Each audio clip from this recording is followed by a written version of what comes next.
નમસ્કાર દર્શક મિત્રો. દેશ આર્થિક કટોકટીમાંથી પસાર થઈ રહ્યો છે. ખુદ પ્રધાનમંત્રીશ્રીએ આ સ્વીકાર્યું એ જ મારા મતે બહુ સારી નિશાની છે. કારણ કે તમને રોગ થયો છે તે સ્વીકારો જ નહીં તો ઉપાય ના થાય. પ્રધાનમંત્રીજીએ 7 મુદ્દાનો કાર્યક્રમ આપ્યો.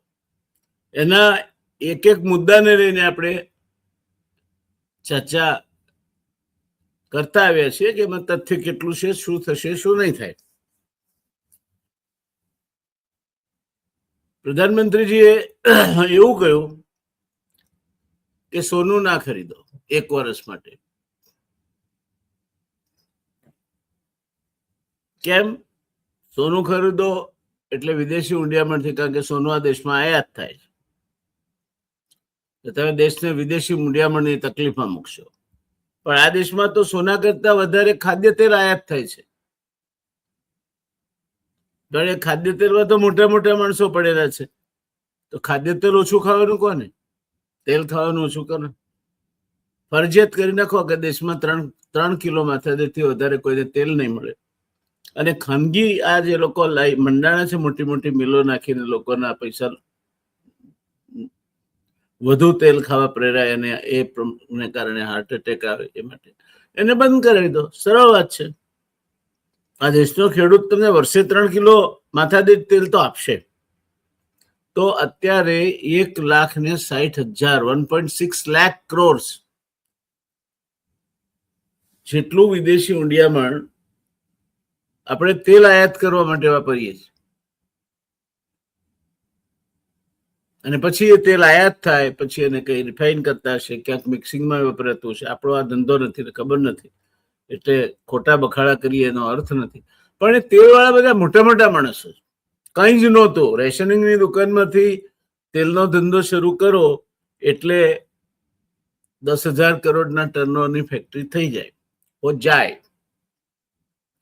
એ 10,000 કરોડની ફેક્ટરીમાં કામ કરતો માણસ જુદો પડે એટલે એનો 25,000 કરોડનું ટર્નઓવર થઈ જાય. કારણ કે બીજા ઘણા બધા સંપર્કો ત્યાં સુધીમાં થઈ ગયા હોય, આવડત આવી ગઈ હોય, અને પછી તેલના તેજી મંદીના વેપારમાં તેલ તો છેવટે ખાનાનું નીકળે છે. એમને તો પૈસા જ કમાવાના છે. આ તેલ એ ગમે તે બનાવતું હોય, ગમે તે આયાત કરતું હોય, ત્યાં તમે કાપ મુકાવો ને કે નહીં ભાઈ, આ વખતે તમે જે તેલ આયાત કરો છો એમાંથી 60% કાપ મૂકી દો, તો તમારો આપોઆપ આખો પ્રશ્ન ઉકલી જશે. તેલ એટલું મોંઘું થશે કે લોકો 3 કિલોથી વધારે ખાઈ જ નહીં શકે. પણ તો તકલીફ પડે મોટા શેઠિયાઓને. આ એવા શેઠિયાઓ છે કે જેમના ત્યાં પોલ્યુશન કંટ્રોલ બોર્ડનો દરોડો પડે, ખોટું કરે છે માટે 3.6 લાખ રૂપિયાની દંડ ભરે અને પાછી ફેક્ટરી ચાલુ થઈ જાય. અને એમની નગરપાલિકા ઉપર એટલી પકડ હોય કે એમનું ગંદુ પાણી પાછું નગરપાલિકાના તળાવમાં નાખવાના છે, ખુલ્લા તળાવમાં. હવે પોલ્યુશન કંટ્રોલના બોર્ડના નિયમ પ્રમાણે સરફેસ ઉપર તમારે પાણી છોડવું હોય તો એના સ્ટાન્ડર્ડ શું હોય કે તો કોણ જોવા જવાનું છે? સાહેબને થોડું પૂછાય છે. એ પહેલા એમને ક્લોઝર આપવામાં આવ્યું હતું આ એફ્લુએન્ટના મુદ્દે જ. આ તેલની મિલની વાત કરું છું. એવા બીજી તેલની મિલ વાળાને ગાંધીધામમાં મુશ્કેલી આવેલી. વીજળી કનેક્શન કપાઈ જાય કાં દરિયામાં નાખતા હતા બધું. એટલે આ કૌભાંડીઓ કૌભાંડ સિવાય તો જીવતા નથી. તેલ મારું ને તમારું નીકળે છે.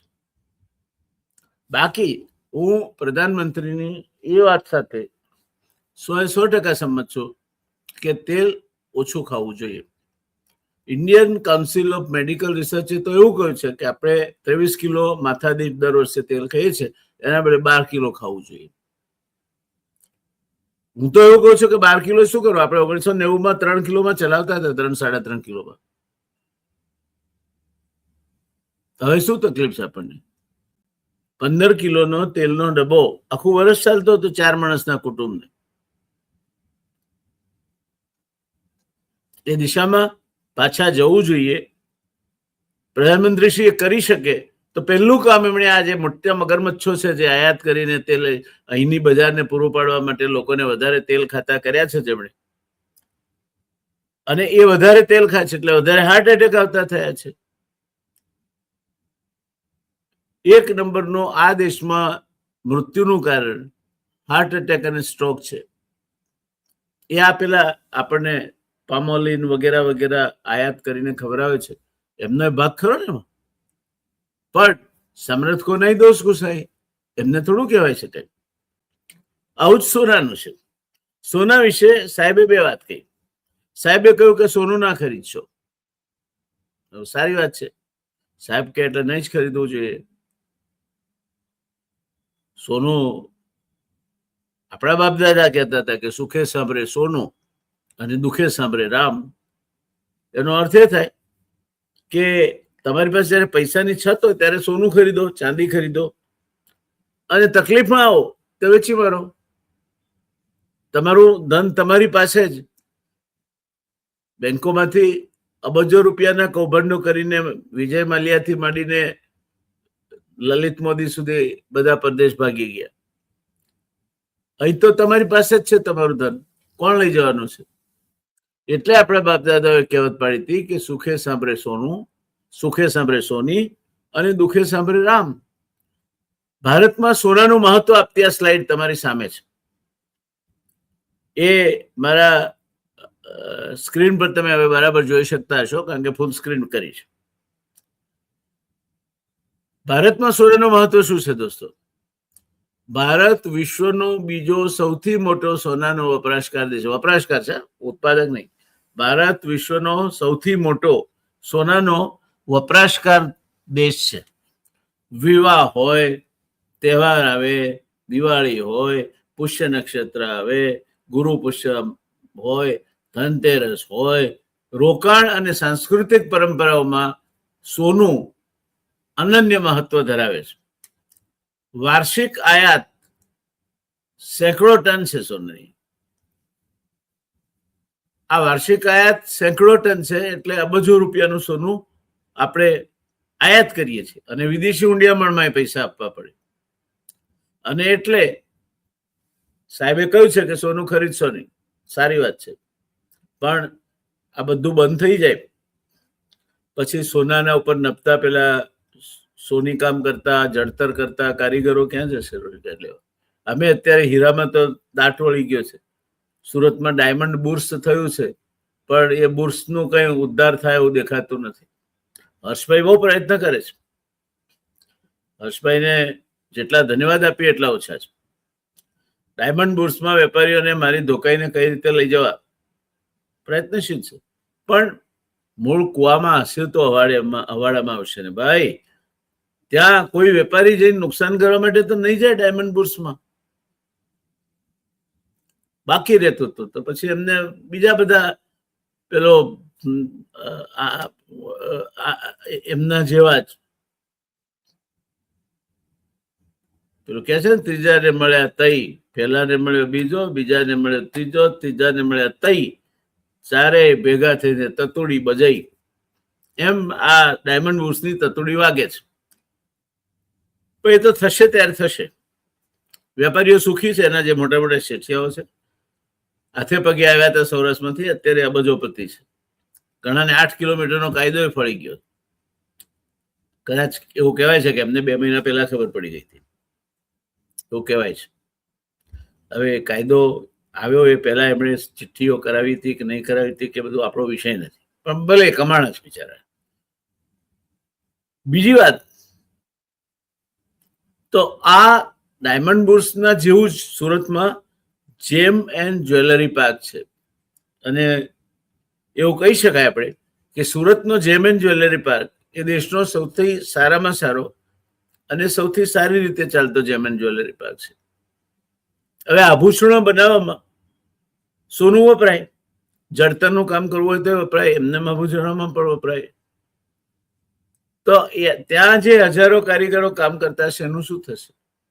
આપણે તો કહી દીધું સારું છે, લગ્ન નહીં કરો આ વખતે નથી કીધું, નહીં તો બધાનો હોથ બોલી જાય. ઇવેન્ટ મેનેજમેન્ટ, હવે તો લગ્નમાં ઇવેન્ટ મેનેજમેન્ટ વાળા જ લગ્ન કરાવે છે. પોંખવાથી માંડીને કન્યા વિદાય સુધીનું બધું ઇવેન્ટ મેનેજમેન્ટ વાળો જ કરતો હોય છે.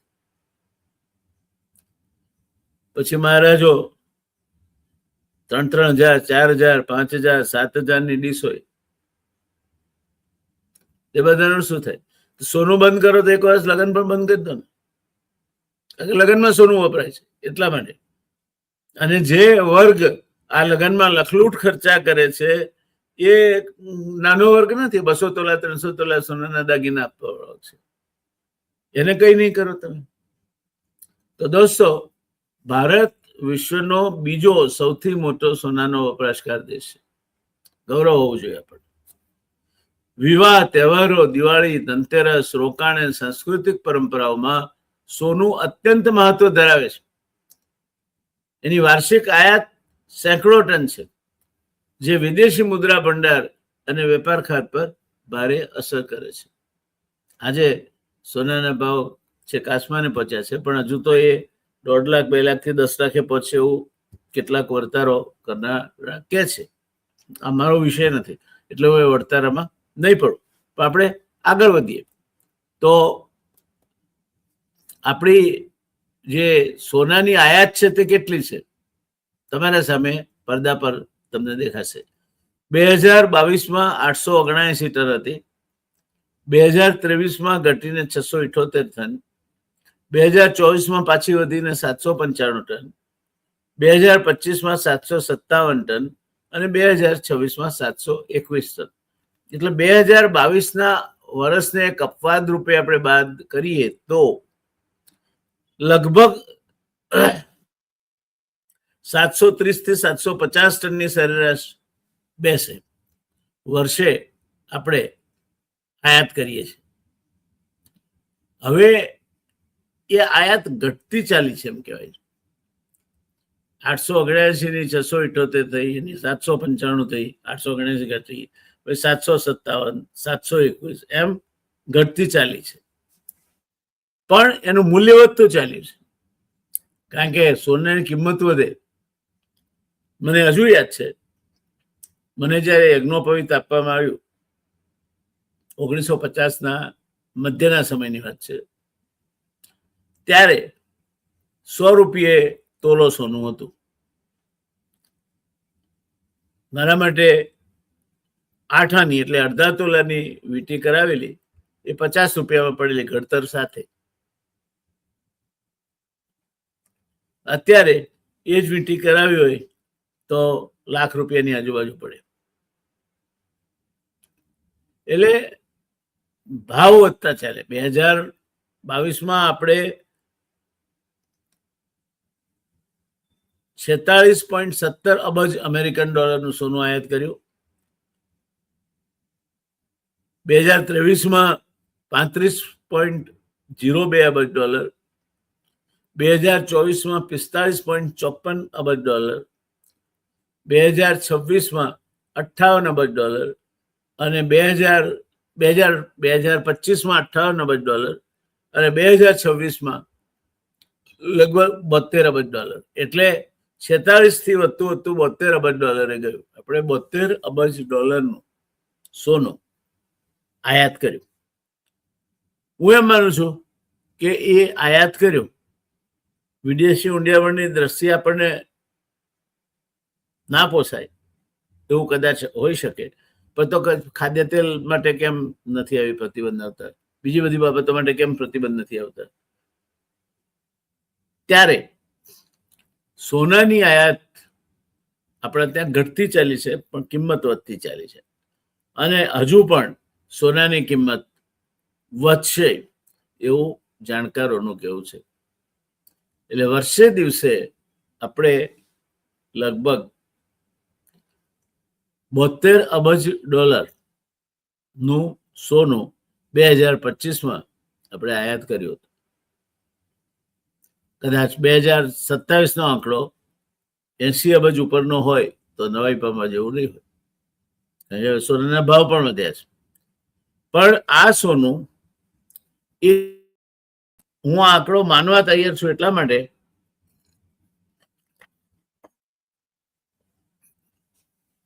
કદાચ એમાં 2-5% આમ તેમ હોય જે લોકો દુબઈથી આવતા હોય કે વિદેશથી આવતા હોય સોનું લઈ આવે. બાકી હવે સોનાની દાણચોરી નહોતી થતી. એટલે એક જમાનામાં જે સોનાની દાણચોરી થતી હતી અને મોટા મોટા એમાં હાજી મસ્તાન ને શુકર નારાયણ બખિયા ને જાતના લોકો એમાં એમની ગેંગ બધી કાર્યરત હતી. એ નથી થતી કારણ કે 2001માં સરકારે સોના પરની જકાત કાઢી નાખી. તમે ગમે તેટલું સોનું લાવો, આયાત કરો, કોઈ વાંધો નહીં, જકાત નહીં આપે. સરકારનો આશય એવો હતો કે સોનું આવવા દેવું. રાજકોટ સોનાના દાગીના ઘડતું મોટામાં મોટું કેન્દ્ર છે. અહીંયા એનું દાગીનામાં પરિવર્તન થાય ને એ પછી દુબઈની બજારમાં વેચાવા છે. વચ્ચેનો ફાયદો આપણા વેપારીને મળે, રોજગારી મળે અહીંયા, અને સારી રીતે બરાબર ચાલે છે. કેટલાક સેન્ટરો છે એ સોનાના દાગીના માટે પ્રખ્યાત છે. એમાં સૌથી સારું અને મોટું સેન્ટર રાજકોટ છે.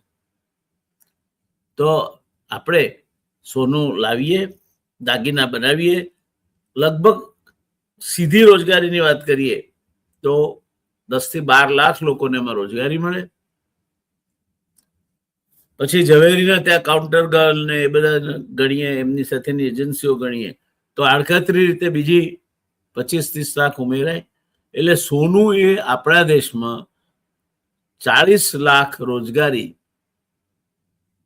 સીધી કે આડકતરી રીતે પૂરી પાડતું ધાતુ છે. 40 લાખ કુટુંબ એટલે કેટલા લોકો થાય? સરેરાશ 4 માણસ ગણો. આમ તો ભાગવતજી તો એવું કે છે કે દરેક હિન્દુએ 5 છોકરા પેદા 4 છોકરા પેદા કરવા જોઈએ. એ ભાગવતજી એનું અનુસરણ કરે ત્યારે આપણે એમને અનુસરીશું.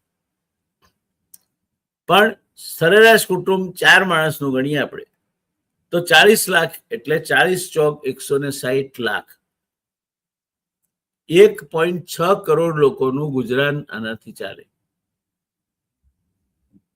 આ એનો બીજો અર્થ થાય.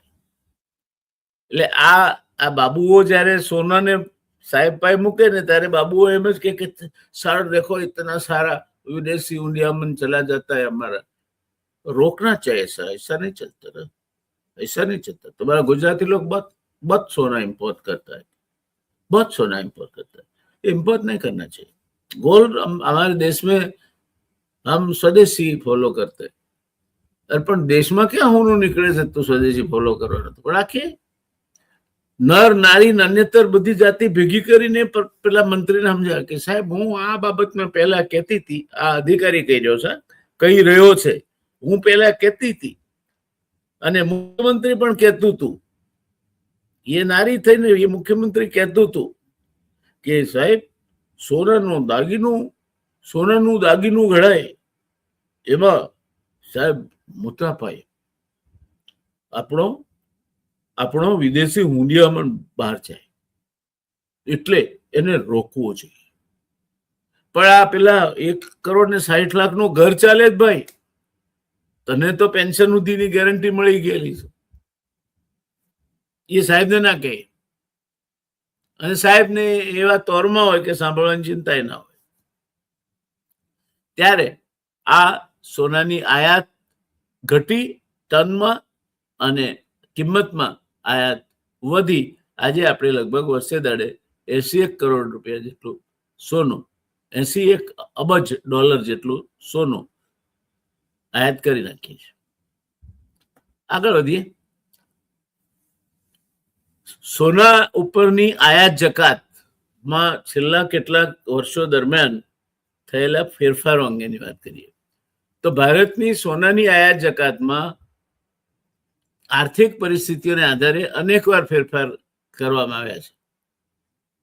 2012 પહેલા ઐતિહાસિક રીતે સોના પર ખૂબ જ ઓછો નિશ્ચિત ટેક્સ હતો. દાખલા તરીકે 10 ગ્રામ એટલે 1 તોલો 200 થી 300 રૂપિયાની જકાત લાગે, જે 1 થી 2% જેટલી થાય ને કોઈ ભરવામાં કોઈને વાંધો નતો.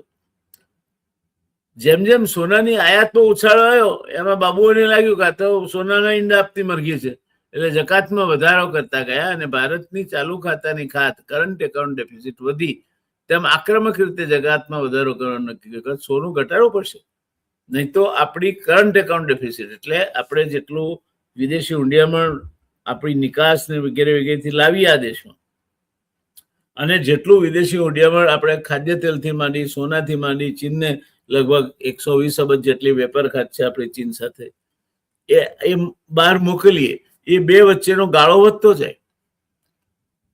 એટલે 2012 થી 2013 દરમિયાન આયાત જકાત ધીરે ધીરે વધવા માંડી, 2% થી વધીને 10% સુધી પહોંચી ગઈ. એ વખતે રૂપિયાને નબળીનો લોગ લાગુ પડ્યો અને ભારતની વેપાર ખાત એક મોટો ચિંતાનો વિષય થઈ ગઈ. વર્ષ 2022 સરકારે આયાત ઘટાડવા અને ડોલરના પ્રવાહને નિયંત્રિત કરવા માટે અસરકાર સોનાની જકાત વધારીને 15% કરી. સાહેબ શું થાય હવે? વર્ષ 2024 જ્વેલરી ક્ષેત્રને ટેકો આપવા અને ગેરકાયદેસર આયાત એટલે કે દાણચોરી ઘટાડવા માટે જકાતમાં મોટો ઘટાડો કરી અને 6% કરવામાં આવી.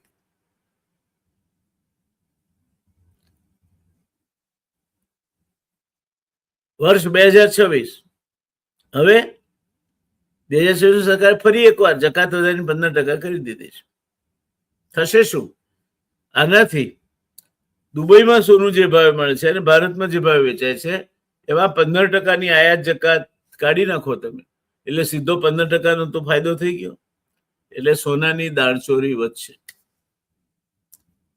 આ રીતે આડેધડ જકાત નાખવાથી હવાલાનો વેપાર વધશે, દાણચોરીની સિન્ડિકેટ ફરી સક્રિય થશે.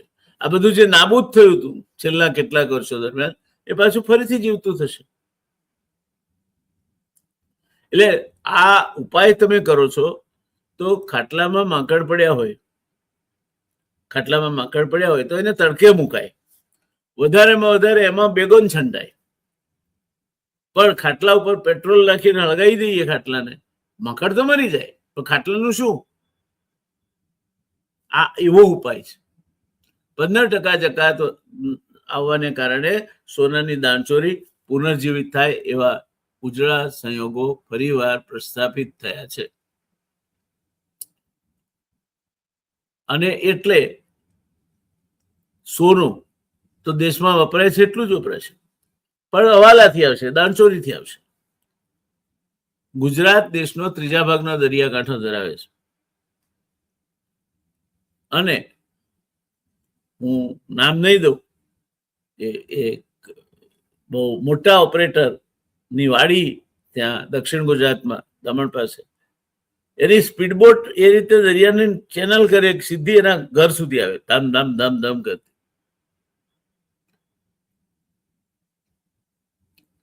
આપણી પાસે જે પ્રકારની સ્પીડબોટ હોય અથવા સાધનો હોય એના કરતા દાણચોરો પાસે અતિ આધુનિક સ્પીડબોટ હોય છે, એ પહોંચવા જ ના દે ને. એટલે ફરી એકવાર સોનાની દાણચોરી આ દેશમાં ચાલુ થશે.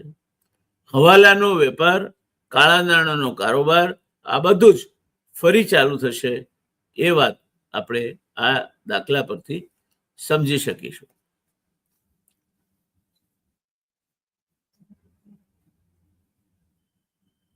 હવે ભારત સોના અને ઝવેરાત, ગોલ્ડ એન્ડ જ્વેલરી ક્ષેત્રે એક વિશાળ આર્થિક પ્રેરક બળ છે આખા દેશની. આપણે પેલી ગુજરાતની વાત કરી, આખા દેશમાં 1 કરોડથી વધુ લોકોને રોજગારી પૂરી પાડે છે અને એના ઉપર 4 માણસો નભે તો લગભગ 4 કરોડ લોકોના ઘરમાં 2 ટંકનો રોટલો પૂરે છે. દેશનો કુલ જીડીપી છે એનો અંદાજે 60% ફાળો સોના સાથે વેલ્યુ એડિશન જે જોડાય છે, દાગીના જે બનાવીએ છીએ નિકાસ માટે ને ઘર વપરાશ માટે, ઘર આંગણાના વપરાશ માટે, એ જીડીપીનો 60% છે. આ કાર્યબળ પરંપરાગત કારીગરી, મોટા પાયે રિટેલ, વેચાણ અનેક નિર્ભર આનુષંગિક ઉદ્યોગોના અત્યંત જોડાયેલા ઇકોસિસ્ટમમાં ફેલાય છે. એકલું આટલું આ તો સીધું લીધું આપણે. પછી કાઉન્ટર ગર્લ હોય, સેલ્સમેન હોય, ક્યાંક તમે પોલિશ કરવા આપતા હો, પછી આની ડિઝાઇનો બનાવનારા હોય છે, એ લોકો હોય. એટલે એક મોટા માનવબળને રોજગારી આપે છે. સોનું માત્ર વિદેશી ઊંડિયામણનો વિષય નથી. આજના જમાનામાં જ્યારે નોકરી મળતી નથી, બેરોજગારી વ્યાપક છે, સરકાર નવી નોકરીઓ આપી શકતી નથી, ત્યારે એક એવો સેક્ટર કે જે પોતાની હયાતી સ્થાપિત કરીને 1 કરોડ કરતા વધારે લોકોને સીધી રોજગારી આપે છે. એના આડકતરી રીતે નપતા માણસો તો ઘણા વધારે છે, 4 થી 5 કરોડ હશે. એવા ક્ષેત્રને આ સોનું દાણચોરીથી આવશે, અથવા તો તમે એમ કહો દાગીના ના ખરીદશો, બધાએ માંદી લીધું ગંભીરતાથી, ભાઈ દાગીના નહીં ખરીદાય. પણ એવું થશે નહીં. અહીં જુઓ, તમે ટેબલ પર દેખાતો હશે તમને. આપણા ત્યાં ગમે તેવો ગરીબ બાપ હોય ને, દીકરીને પરણાવે ત્યારે ફૂલ લઈને, ફૂલની પાંખડી, ચૂની નાકની,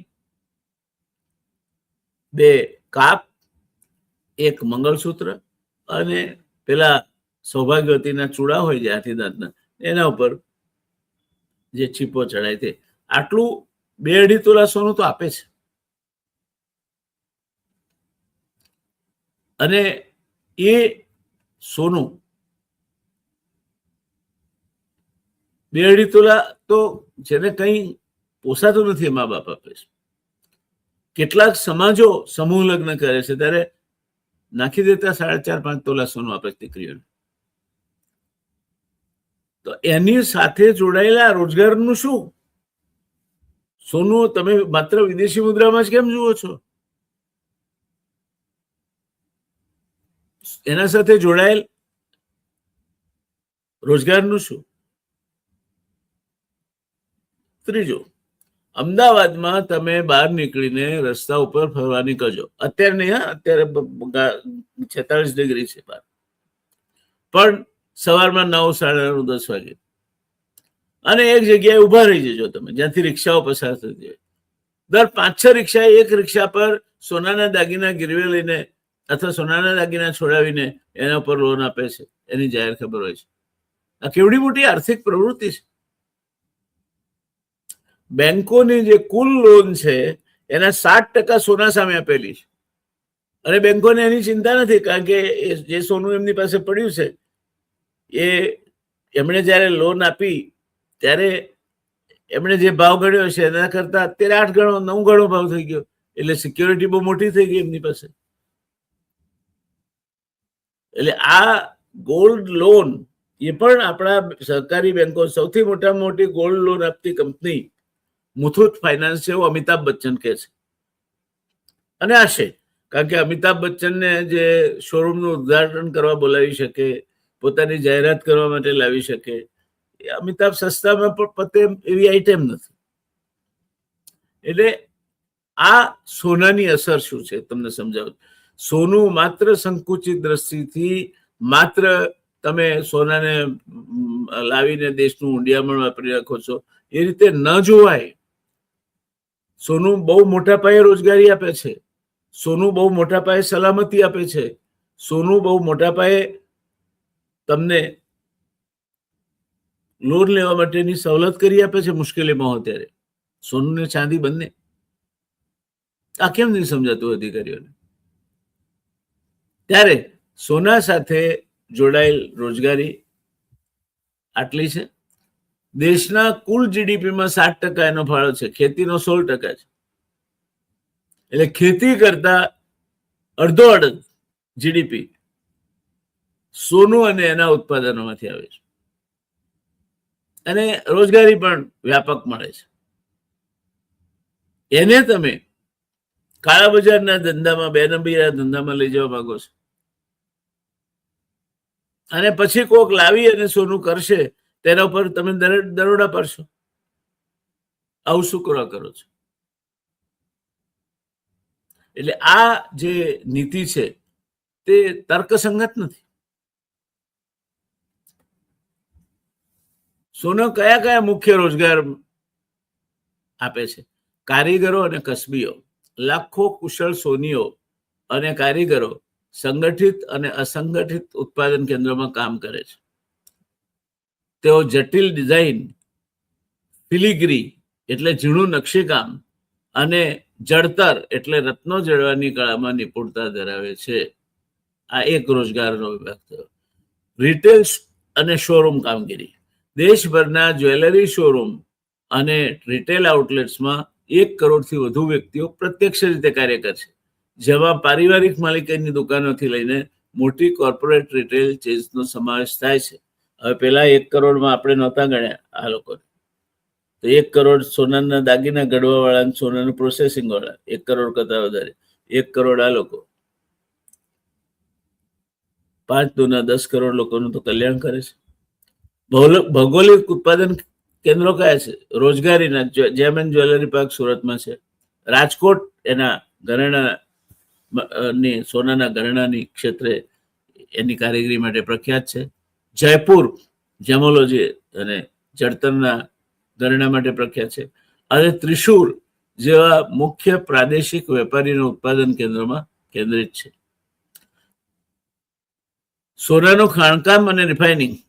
ભારતનું સ્થાનિક ઉત્પાદન ઓછું હોવા છતાં મુખ્યત્વે કર્ણાટકના હુટ્ટી અને કોલાર ગોલ્ડફિલ્ડ્સ દ્વારા તે ખાણકામ, નિષ્કર્ષણ અને રિફાઇનરીની કામગીરીમાં ગ્રામીણ અને શહેરી વિસ્તારોમાં આવશ્યક રોજગારી પૂરી પાડે છે. આપણે ગણી જ નથી. આપણે પહેલા શાકભાજી લેવા જઈએ તો હવે નથી મળતા, પણ આદુ મરચા મફત આપતા હતા એવું છે. એ નથી ગણ્યું, પણ એ પણ રોજગારી તો આપે જ છે. ખાણ જ્યાં છે, કોલારમાં છે કે હુટ્ટીમાં છે, ત્યાં પણ મોટી મોટી કોલોની હોય છે. 10-12 હજાર લોકોને રોજી આપે છે. નાનું નથી.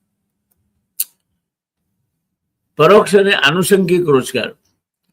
એક વિશાળ ગૌણ કાર્યબળ સંપૂર્ણપણે ભૌતિક સોનાના બજારની સ્થિતિ પર નિર્ભર છે. મુખ્ય નિર્ભર ક્ષેત્રોમાં બીજા કોણ કોણ નિર્ભર છે સોના ઉપર? તો નાણાકીય સેવાઓ, બેંકો અને નોન બેન્કિંગ ફાઇનાન્શિયલ કંપની સોના ઉપરની લોન માર્કેટના સંચાલન માટે વિશાળ ટીમોની નિમણૂક કરે છે, જેનું કદ એ જે લોનો આપી છે એમણે 15 લાખ કરોડથી વધારે લોન આપી છે. પછી બીજી ટીમ લોજિસ્ટિક્સ અને સુરક્ષા. સુરક્ષિત પરિવહન, આર્મ વાહનો, બખ્તરબંધ ગાડીઓ, વિશિષ્ટ કુરિયર નેટવર્ક હજારો લોકોને સોનાના બિસ્કિટ અને તૈયાર ઝવેરાતની સલામત હેરફેર માટે રોજગારી આપે છે. સહાયક વ્યવસાયો, વિશિષ્ટ વીમો જે લોકો લેતા હોય, પ્રીમિયમ પેકેજિંગ ઉત્પાદન, સોનું જેના પેલા બોક્સમાં પેક કરી તમને દાગીના આપે તે, અને રિટેલ પ્રદર્શન માટે તૈયાર કરવામાં આવતા કસ્ટમ ફર્નિચર જેવા વ્યવસાયો પણ નોંધપાત્ર પ્રમાણમાં રોજગાર પેદા કરે છે. આ આનુષંગિક રોજગારીની આપણે વાત કરી. ભારતમાં સોના ઉપરની લોન કેટલી અને એનો વિકાસ દર શું છે? તો 2020માં ફાઇનાન્શિયલ 20 એટલે 19-20માં સોના સામે 33,257 કરોડની લોન હતી. તે વધતી 5 વર્ષમાં 2025માં 2,08,735 કરોડ થઈ.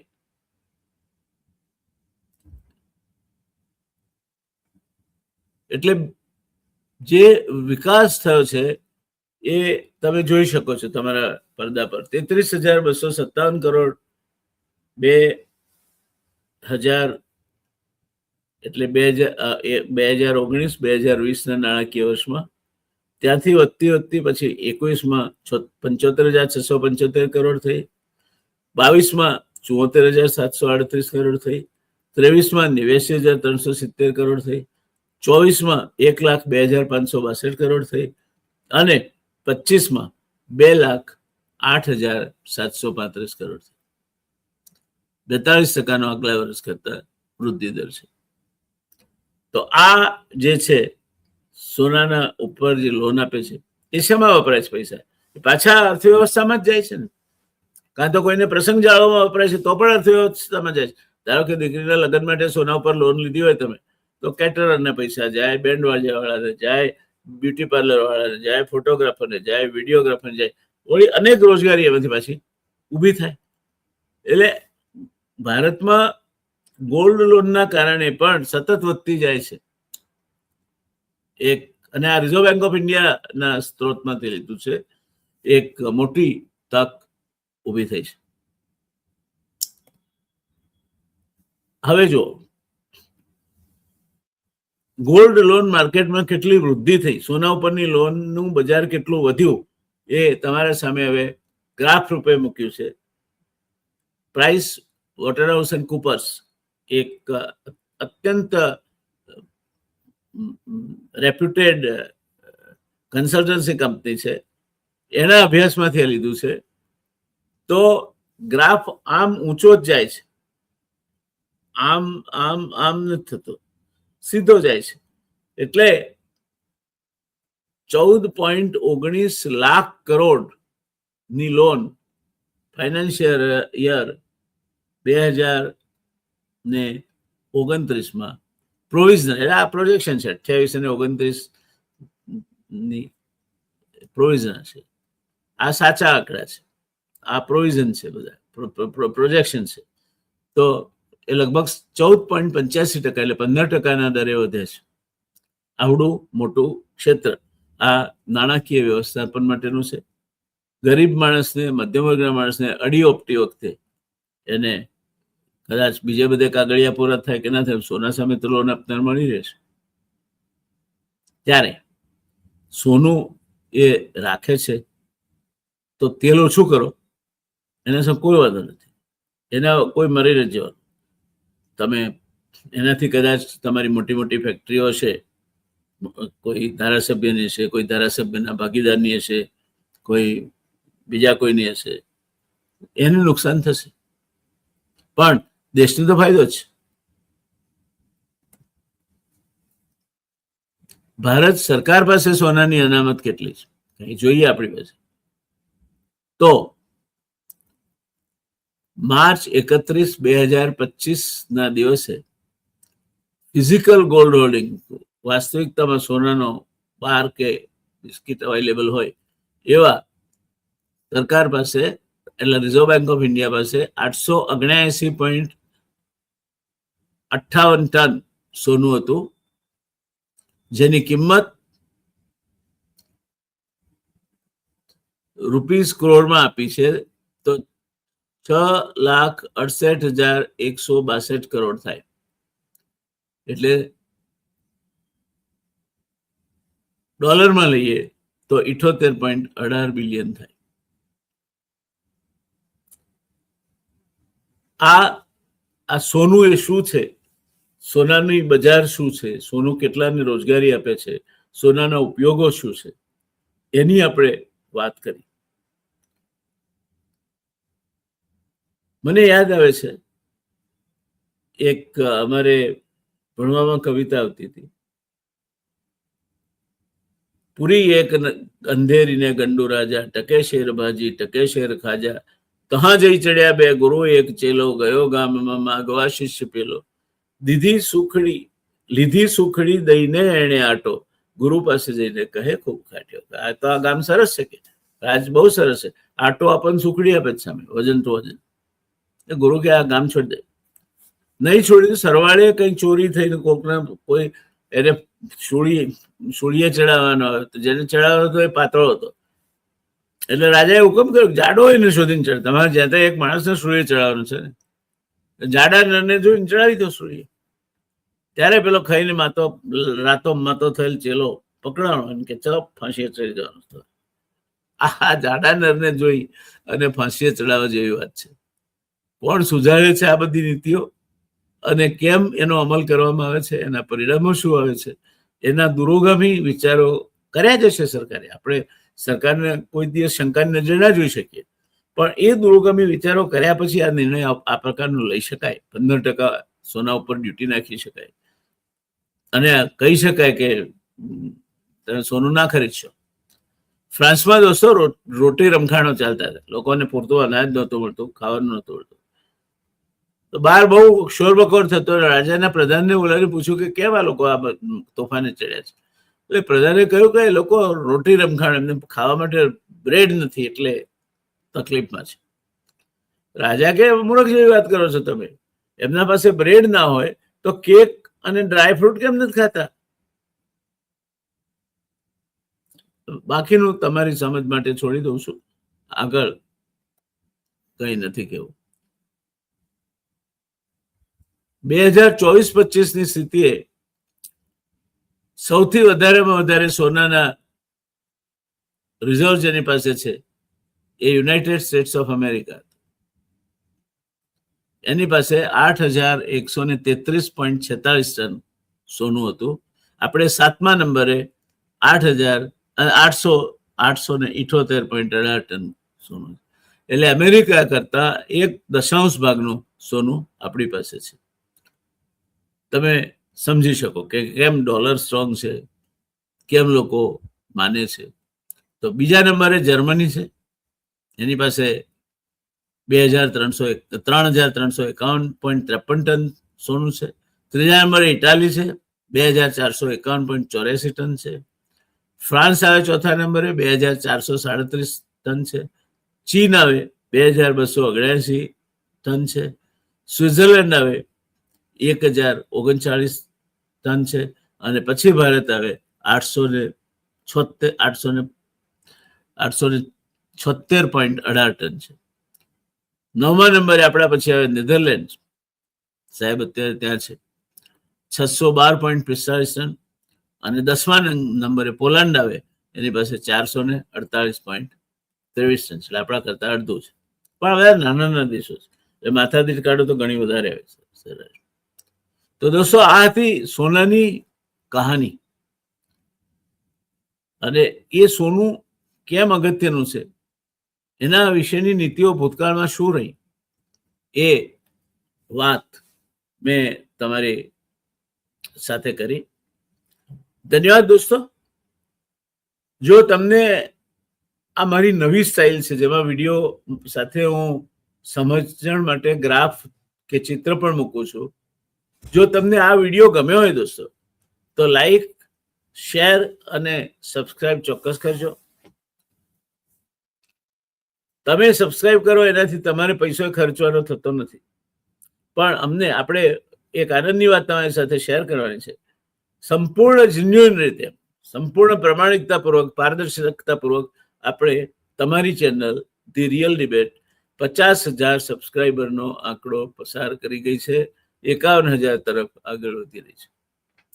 તમારા સૌનો સહકાર મળ્યો એ અમારા માટે ઘણો છે. તમને થશે લોકોના લાખો સબસ્ક્રાઇબર્સ હોય છે, પણ એક વસ્તુ યાદ રાખજો કે બાકર બચ્ચા લાખ, લાખે બિચારા, સિંહણ બચ્ચું એકે હજારા. એમ તમારી ચેનલ સાચી માહિતી, કોઈ પણ પ્રકારની મિલાવટ વગર, એ ક્યાંથી લીધી છે તે સોર્સ સાથે તમારી સામે મૂકે છે. અમે કોઈ પણ રાજકીય પક્ષની કોઈ પણ પ્રકારની નીતિ રીતિથી દોરાતા નથી. આ ખુરશી પર બેસીએ ત્યારે તમારા સામે બેસીએ છીએ, અને તમે મારા દર્શકો એ મારા માટે ભગવાન છે, અને ભગવાનને છેતરાય નહીં એમ મારા દર્શકોને છેતરવાનું કામ પર હું રિયલ ડિબેટની ચેનલ પર નથી કરતો. એટલે તમારા મિત્રોને, સગાવાલા સાથે આ વિડીયો વધુને વધુ શેર કરો દોસ્તો. તમારા માટે ઇજ્જતાબરૂનો સવાલ છે. તમે ધબધબાટી બોલાવી દો. આપણે 50,000માંથી જૂન પહેલા લાખે કેમ ના પહોંચી જઈએ? તમે ધારો તો આરામથી પહોંચી જઈએ. લાઈક કરો, શેર કરો, સબસ્ક્રાઇબ કરો, અને બેલ આઇકન દબાવી અને તમને અમારું કોઈ નોટિફિકેશન આવે તો મળે એ માટેનું રજીસ્ટ્રેશન કરાવો. અને ખાસ, જો તમને આ વિડીયો ગમ્યો હોય તો મને જાણ પણ કરી શકાય. મારો ફોન નંબર છે, આખી દુનિયા પાસે છે. ઈમેલ પણ કરી શકાય, ખુશીથી કરી શકો. તમારું કોઈ સૂચન હોય કોઈ ટોપિક ઉપરનું, તો યુ આર વેલકમ. અમે શક્ય તેટલા ઓછા સમયમાં એની રિસર્ચ કરી અને હકીકતો તમારા સમક્ષ મૂકવા માટે પ્રયત્નશીલ રહીશું. તો ધન્યવાદ દોસ્તો. આ સોનાનો બીજો ભાગ એ હવે વળી પાછો ચર્ચીશું. એ પણ એટલો જ રસપ્રદ છે, પણ તમને આ ભાગ કેટલો ગમ્યો એના ઉપર આધારિત રહેશે. રાહ જોઈશ તમારા અભિપ્રાયોની, રાહ જોઈશ તમે કેટલો સબસ્ક્રાઇબ કરો છો, કેટલી લાઈક કરો છો, કેટલા લોકો જુઓ છો, કેવી ધડબડાટી બોલાવો છો. તમારી ચેનલ ધી રિયલ ડિબેટ 50,000 સાચા સબસ્ક્રાઇબર પસાર કરી ગઈ છે, એનો તમારી સાથે આનંદ વહેંચું છું. તમે એ સમયમાં અમને તોડવાના, ફોડવાના, મરોડવાના, આમ તેમ કરવાના, દબાવવાના ઘણા પ્રયત્નો થયા. અમે કશું ખોટું કરતા નથી, ક્યારેય કોઈના પ્રત્યે પૂર્વગ્રહિત થઈને, અમે સરકાર પ્રત્યે પૂર્વગ્રહિત નથી, પણ સાથે સરકારના અનુગ્રહિત પણ નથી. અમે સરકાર પાસે કોઈ જાહેર ખબર લેતા કોઈના પાસે નથી લેતા, અને લઈશું પણ નહીં સરકાર પાસે જાહેર. એટલે અમારે કોઈથી દબાવવાનું કારણ નથી. તટસ્થતાપૂર્વક અમારો ભગવાન અમારો દર્શક છે, એને સામે રાખીને કામ કરવાનું અને કરીશું. આવજો ત્યારે. જય જય ગરવી ગુજરાત, જય જય ગરવી ગુજરાત, જય જય ગરવી ગુજરાત.